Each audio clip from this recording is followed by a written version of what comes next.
My name is Marty Solomon, and I am the president of Impact Campus Ministries and the creator and executive producer of the BEMA Podcast.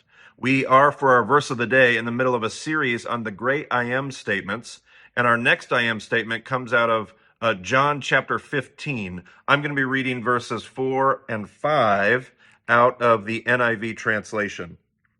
Jesus says this, "Remain in me as I also remain in you. No branch can bear fruit by itself.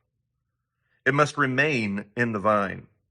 Neither can you bear fruit unless you remain in me. I am the vine. You are the branches. If you remain in me and I in you, you will bear much fruit. Apart from me, you can do nothing." I think of these verses, and I've often heard people talk about God's part, my part, and their part.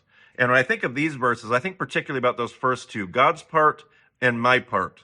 You know, there's so many things that we can control, but there's even more things that we can't control. And one of the things that this passage tells us that we can't control is fruit, at least not from the kingdom's metrics. Maybe worldly fruit, or maybe the worldly metrics might tell us and try to deceive us to think otherwise. But you and I can't control the kind of fruit that God wants to bear in our lives. God bears the fruit. And in fact, apart from Jesus, we can't bear any kingdom fruit of any value, is what he tells us.